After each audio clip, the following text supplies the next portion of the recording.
Okay, I know this topic has been covered countless times by multiple people on YouTube, but I'm telling you, it is a subject that is often taught incorrectly, even by people that have millions of subscribers. It is just taught poorly, so I thought I'd give it a shot. I'm going to tell you the truth about depth of field, and I'm going to dispel a couple of myths, and stick around. You're definitely going to learn something. Okay, so depth of field, really quickly, what depth of field is. Depth of field is the area in your photograph that is perceived to be in focus. It's not necessarily the exact point that we focused at, but it's the distance from front to back that is perceived to be in focus. And we can control how deep that is or how shallow that is by doing different things with our camera. Now I want to say real quick, there is no such thing as good depth of field or bad depth of field. There's a lot of chatter on YouTube about how if you want a professional look to your depth of field, it has to be shallow. That couldn't be further from the truth. And you always have depth of field. You don't achieve depth of field or not achieve depth of field. You will always have some sort of depth of field. And I'm going to teach you what controls that depth of field and how you can use it to your advantage. Okay, so depth of field is controlled by three things. Number one, focal length of your lens. Two, the distance you are from your subject. And three, the aperture or the f-stop. Okay, so those three things are not in any particular order, but let's do focal length first. I'm going to do a little example. I've got a little setup on my table here out by my pool. I'm going to photograph the same subject, the same size in the frame, with a 40 millimeter, an 85 millimeter, and a 200 millimeter. I'm going to shoot at the exact same shutter speed, the exact same aperture, same ISO. Everything will be the same except for the focal length. And as you'll see, the longer my focal length, the shallower my depth of field will become. Wait, stop, that was wrong. I said it wrong. What I said was change the focal length and change the distance so that the subject matter stays the same in the frame. You will get a different depth of field, which actually is wrong. By changing the distance to the subject in order to keep the subject matter the same size in the frame, you actually get the same amount of depth of field. So a 40 millimeter at f4 from a close distance is going to give the same amount of depth of field as f11, or excuse me, as an 85 millimeter or a 200 millimeter, as long as you back up so that the subject matter stays the same. So here's those images. I was right when I said that focal length does affect depth of field. So if I use a 40 millimeter lens from about 7 or 8 feet, and then I switch to an 85 millimeter lens at that exact same distance. Now my subject matter does change size within the frame, but you'll notice the depth of field got shallower as I got to a longer focal length lens. So I had it right that focal length does affect depth of field. I had it wrong when I did the initial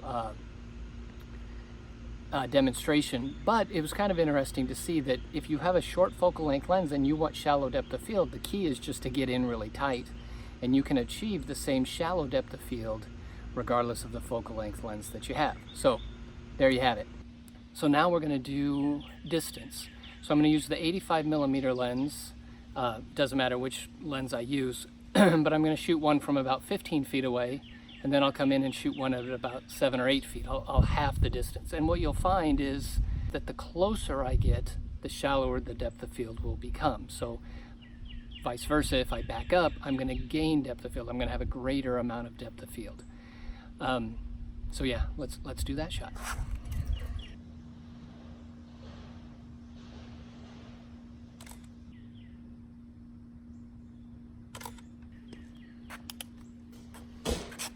All right, so I actually shot that at about 13 feet and then again just under 4 feet away. Exposure doesn't change because the lighting on the subject doesn't change whatsoever. But again, the closer I got, the shallower my depth of field became. All right, the last one I want to show you is aperture. So I'll use the same focal length lens. Won't move anything. I'll actually put it on a tripod so nothing moves. but we'll shoot one at f4, I'll shoot one at f11, and I'll shoot one at f22, and you'll see that as I close down that aperture, I'm going to gain depth of field. Same focal length, same distance, change the aperture, change the depth of field. Okay, so let's do that one.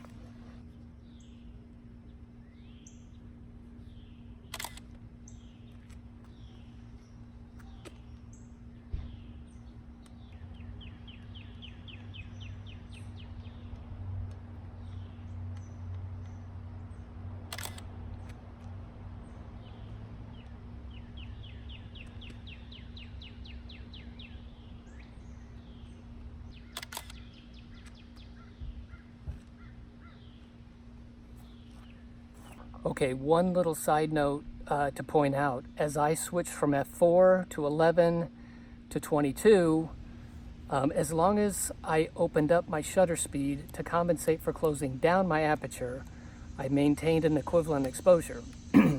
So my exposure remained the same even though the effect of the depth of field was changing. I ended up I ended up closing down the aperture 5 stops. So as long as I opened up 5 stops, exposure remained the same. Those are the 3 things that control depth of field: aperture, focal length, and how far you are from your subject.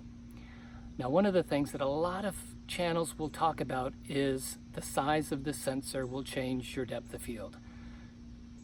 That is absolutely not true. I'm going to show you that the size of the sensor behind your lens has nothing to do with depth of field. In order to show you how I'm going to do that, I am going to set up my 200mm lens on a tripod, focus on the subject just like we've been doing, and with a full frame camera, I'm going to take the photograph at f4.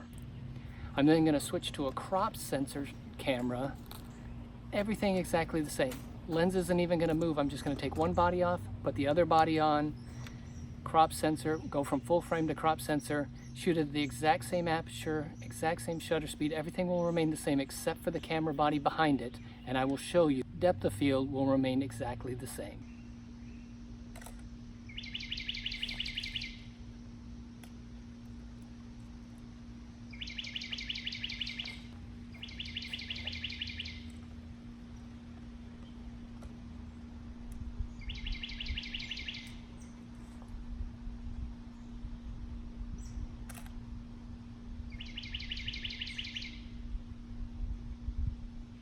Now, I know there's a bunch of people out there that might be watching this saying, wait a second, those 2 images are very different.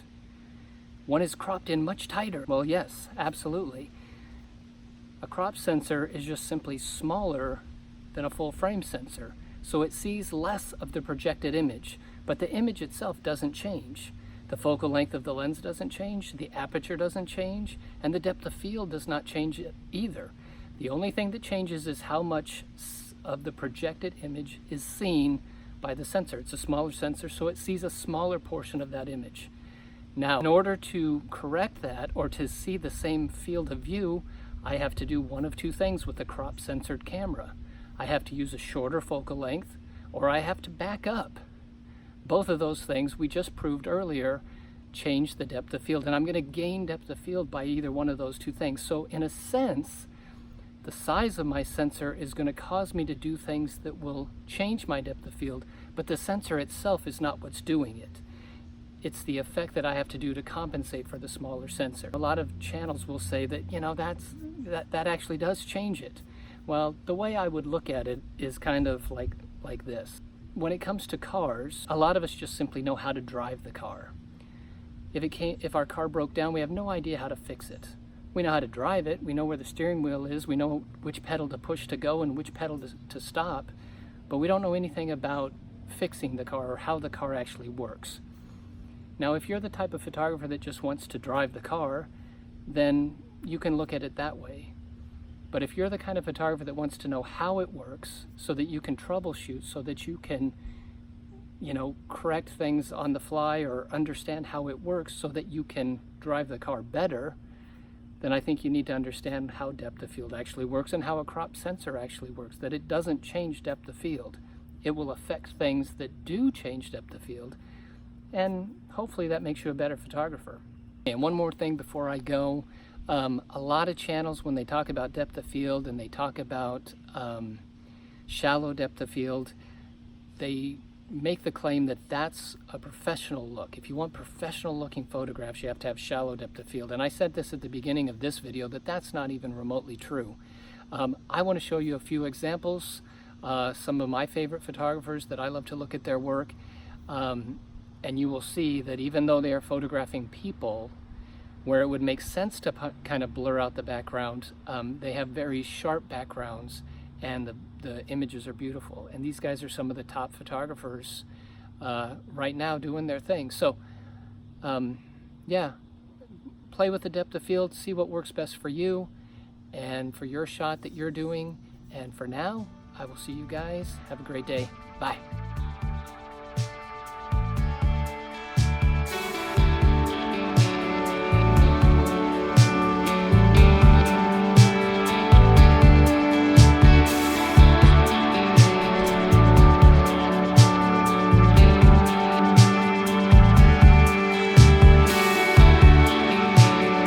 One more thing before I go, I have to show you this just because it's kind of interesting.